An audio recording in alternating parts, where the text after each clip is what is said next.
Welcome to the Bare Metal Cyber Security Plus podcast. This series helps you prepare for the CompTIA Security Plus exam with focused explanations and practical context. For a companion study guide, check out the Achieve CompTIA Security Plus 701 Exam Success by Dr. Jason Edwards. It is the most concise and complete Security Plus guide on the market, built for busy professionals who want to pass the exam fast and on their first try. You can find this book and others at cyberauthor.me. In this episode, we're looking at two critical components of modern infrastructure security: load balancers and sensors. Load balancers ensure that systems remain available and responsive, while sensors provide the visibility needed to detect, respond to, and recover from attacks. Both are foundational to building secure and resilient architectures. Let's begin with load balancer security.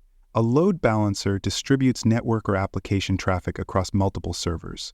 The goal is to improve performance, ensure high availability, and maintain resilience in case of system failure. When a server goes down or reaches capacity, the load balancer reroutes traffic to healthy servers, keeping services online and responsive. But load balancers also have security implications. One of the most important is SSL termination. This means the load balancer handles encryption and decryption instead of the backend servers.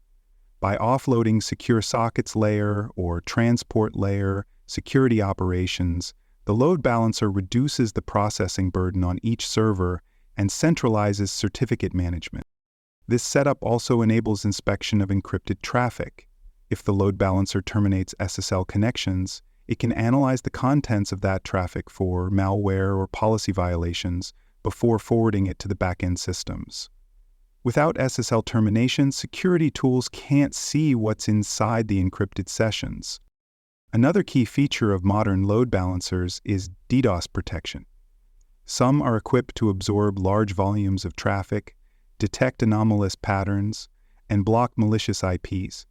This is especially valuable in protecting web applications from volumetric attacks and application layer floods. When paired with web application firewalls, load balancers help form a strong perimeter defense. Load balancers must be configured carefully. Improper rules can expose internal IP addresses or allow unsafe failover behavior.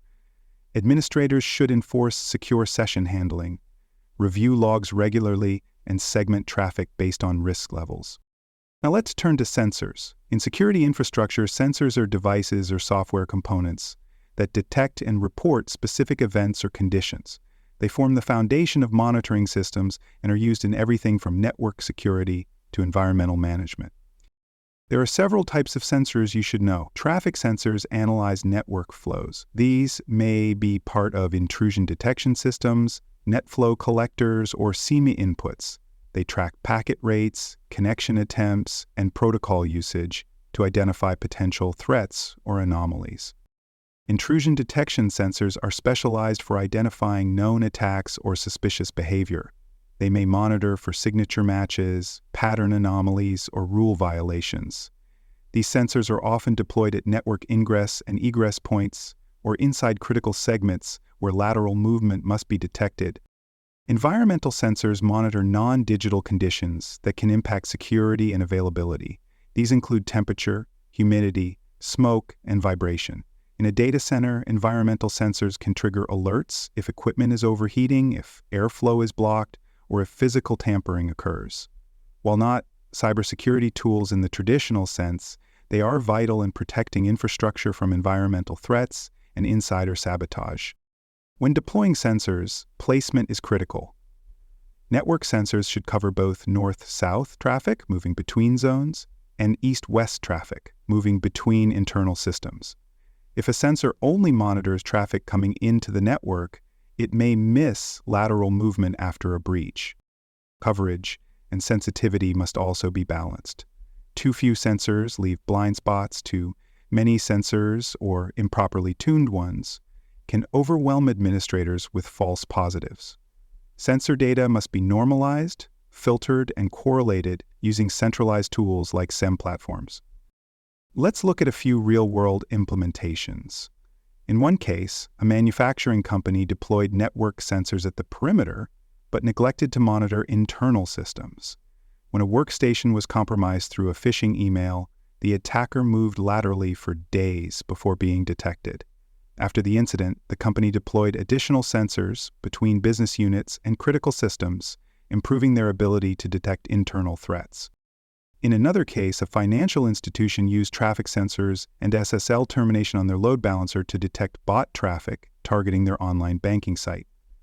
The attack involved repeated login attempts using stolen credentials. Because the load balancer could decrypt and inspect traffic, and because the sensors track session behavior, the attack was detected and stopped before accounts were compromised. Environmental sensors also play a role. A data center experienced a rapid temperature spike after a cooling failure. Because sensors detected the change immediately, systems were shut down gracefully and hardware damage was avoided. This wasn't just a facilities win, it was a security win, because system integrity and data availability were preserved. As you prepare for the Security Plus exam, be ready to explain how load balancers contribute to both performance and security. Know what SSL termination is, how it supports traffic inspection, and how load balancers help absorb denial-of-service attacks. Understand the different types of sensors, their deployment strategies, and how they support visibility across the network and infrastructure. You may be asked to recommend sensor placement, choose between passive and active monitoring tools, or evaluate how traffic flows affect detection. Thanks for joining us for this episode of the Bare Metal Cybersecurity Plus podcast. For more episodes, tools, and study support, visit us at baremetalcyber.com. And before you take the test, make sure to check out the practice questions in the book Achieve CompTIA Security Plus SY0-701 Exam Success by Dr. Jason Edwards. They cover every domain and are a powerful way to lock in your knowledge.